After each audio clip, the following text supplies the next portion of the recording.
जो मान पाखे पर्याप्त जमी अच्छी आ लोभर बसवर्ती जो मैंने जबरदखल कर मोर परामर्श ससब माने छाड़ी दिंतु राजस्व जगह नहले सरकार पहुंचो पुलिस पहुंचो बुलडोजर पहुंचो अपमानजनक हम पहुंचवाटा निश्चय पहुंचो कार्टा आरंभ शीघ्र कार्टा विलंब पहुंचवाटा निश्चित कहूँ आपन को आजिकली आम आहरी सरल कर जो जगार राजस्व जमी अच्छी एवं हस्तांतर करने पड़ो सी प्रक्रिया चलुवा भितर आम उक्त विभाग को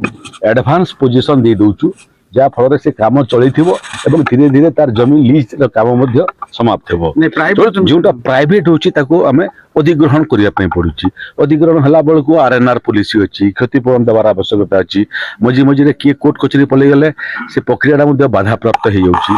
सरकारी जमी बहुत समय जंगल किसम जमी पड़गला तार डाइवर्सिफिकेशन समय लगुच तेणु समस्या अनेक अच्छी एवं जंगल विभाग जे मंत्री अच्छा भूपेंद्र यादव दिल्ली में सागर कथबार्ता कर बिना घास न थी ओडिशा रे हजार हजार जंगल किसम जमी अच्छी जंगल नुह तार बाबद जदि से राजस्व विभाग को फेरी पारंता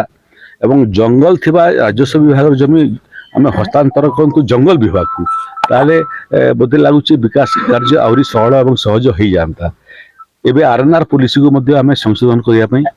चेष्टा चलु जे विस्थापित हम तार जंत्रणा केते भी आमको जना अच्छी विस्थापित बाप अजा अमल जन रोक विस्थापित है बहुत कष्टदायक कष्ट कम हम कष्ट लाघव हम आरएनआर पुलिस को आरएनआर पुलिस 2006 वर्तमान पर्यटन चली 20 वर्ष हो आरएनआर पुलिस 2026 आपको ये नुआ वर्ष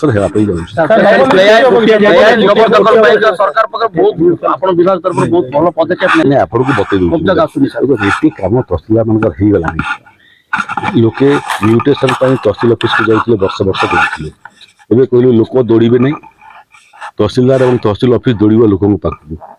जनगणना भली घर घर को जाकर कलम टू करेक्शन करवा अजाना जहाँ जी मृत हेल्ले ना काटिक नाती अनाती ना चढ़ेवा ये कम से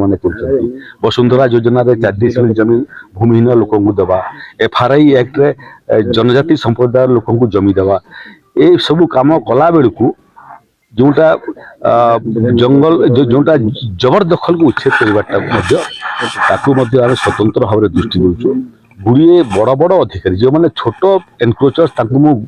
गणना को नौ ना से माने भूमिहीन लोक होते से जगार जो जगह से जबरदखल कर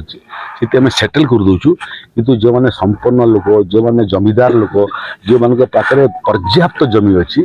आ लोभर बसवर्ती जो मैंने जबरदखल कर मोर परामर्श ससब माने छाड़ी दिंतु राजस्व जगह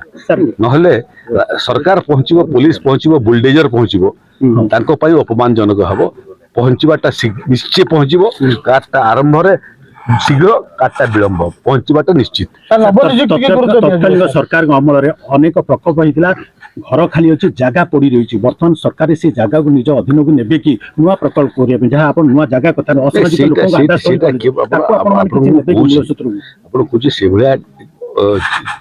समस्या केवल जयपुर की कोरापुट नहीं आप आश्चर्य हेबे भुवनेश्वर बड़ बड़ अट्टालिका जोटा संपूर्ण होती लोकंर पैसा खर्च होती व्यवहार हो नहीं बदुआ मान आड्डा होता आम से अपसारण करवाटा आरंभ कलुनी रहा विषय जे ये सरकार को मात्र 1.5 वर्ष हो 1.5 वर्ष गोटे छुआ जन्म होगापाई 10 मास 10 दिन लगी था तेणु आप निश्चिंत रहतु जे ये समाज को गोटे सुस्थ समाज बनवाई राजस्व सेवा सबू लोकों पाखे पहुँचापी एवं राजस्व सेवा पहुँचबारे zero tolerance so far as corruption is concern दुर्नीति जीरो करप्शन 300 रु अधिक राजस्व अधिकारी को आम कार्यानुष्ठान ग्रहण करूनी डिपार्टमेंटाल प्रोसीडिंग है गुड़िए लोक बर्तमान जेल रे अच्छा जो मैंने सबू आईन को जलांजलि देकर निर्दिष्ट लोक को साहाय्य करने दुर्नीति कले बहुत जन जेल रे अच्छा तेणु ये सरकार एकदम लक्ष्य स्पष्ट दुर्नीति मुक्त प्रशासन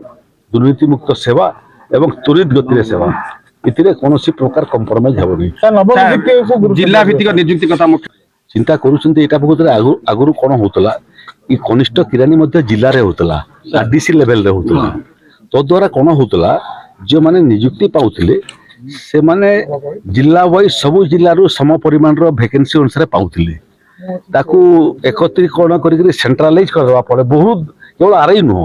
ବିଭିନ୍ନ ବିଭାଗର ନିଯୁକ୍ତି ସେଣ୍ଟ୍ରାଲାଇଜ କରିଦେବା ଫଳରେ ଯେଉଁଟା ଟିକେ ଉନ୍ନତ ଅଞ୍ଚଳ ସେଥିର ଛାତ୍ରମାନେ ନିଶ୍ଚୟ ସ୍ୱାଭାବିକ ଭାବରେ ବେଶୀ ଉପକୃତ ହେବେ। ଦୂର ଦୂରରେ ଅଛି କୋରାପୁଟ, ନବରଙ୍ଗପୁର, ମାଲକାନଗିରି, ଗଜପତି ଦୂରରେ ଥିବା ଅଞ୍ଚଳର ଯେଉଁମାନେ ଛାତ୍ରଛାତ୍ରୀ ନିଶ୍ଚିତ ଟିକେ ସେଥିରେ କମ୍ଫର୍ଟେବୁଲ ରହିବେ ନାହିଁ। ତ ସେଟାକୁ ଦୃଷ୍ଟିଗୋଚରକୁ କରି ଆମେ ନିଯୁକ୍ତି କ୍ଷେତ୍ରରେ ମଧ୍ୟ ବ୍ୟାପକ ସଂସ୍କାର ଆଣିବା ପାଇଁ ଯାଉଛୁ। ଆପଣ ଆଶ୍ଚର୍ଯ୍ୟ ହେବେ ଯେ ସବୁ ବିଭାଗରେ ପଦମାନ ଖାଲି ଅଛି ଏବଂ ଆହୁରି ଆଶ୍ଚର୍ଯ୍ୟ ହେବେ ଯେ ଆମେ ଦାୟିତ୍ୱ ନେଲା ବେଳକୁ ଯେଉଁ ବିଭାଗ ମାଧ୍ୟମରେ ରିକ୍ରୁଟମେଣ୍ଟ ହେଇଥାଏ ସବଅର୍ଡିନେଟ ଷ୍ଟାଫ ସିଲେକ୍ସନ କମିଟି ତା ମାଧ୍ୟମରେ ରିକ୍ରୁଟମେଣ୍ଟ ହୁଏ, ତାର ନିଜର ଷ୍ଟାଫ ନାହାନ୍ତି। ଯେ ନିଜର ଷ୍ଟାଫ ନାହିଁ ଯେଉଁ ବିଭାଗ ସେ ବିଭାଗ ଅନ୍ୟ ବିଭାଗର ରିକ୍ରୁଟମେଣ୍ଟ କରିବ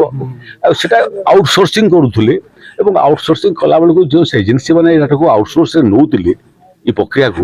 ସେମାନଙ୍କ ଲେଭେଲରେ ମଧ୍ୟ ବହୁତ ଦୁର୍ନୀତି ହେଉଥିଲା। ବ୍ୟାପକ ସଂସ୍କାର କାମ ଆରମ୍ଭ ହେଇଛି। ଆପଣ ନିଶ୍ଚିନ୍ତ ରହନ୍ତୁ ଯେ ଏ ସଂସ୍କାର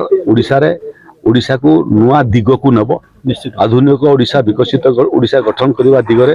ଏ ସରକାର କାମ କରୁଛି। ଆଉ ରହିଲା କୋରାପୁଟ କଥା, ଅବିଭକ୍ତ କୋରାପୁଟ କଥା, ଆଦିବାସୀ ଅଧ୍ୟୁଷିତ ଅଞ୍ଚଳର କଥା, ୟାର ପ୍ରତି ରାଜ୍ୟ ସରକାରଙ୍କର ସ୍ୱତନ୍ତ୍ର ଦୃଷ୍ଟି ଅଛି। ବ୍ୟକ୍ତିଗତ ଭାବରେ କୋରାପୁଟକୁ ମୁଁ ବହୁତ ଭଲ ପାଏ। ମୋର ନିଜ ଜିଲ୍ଲା ଛାଡ଼ିଦେଲା ପରେ ମୋତେ ଯଦି ଦ୍ୱିତୀୟ ତୋର ବାସସ୍ଥାନ ଜିଲ୍ଲା କିଏ ପଚାରିବ ସେଟା ହେଲା କୋରାପୁଟ।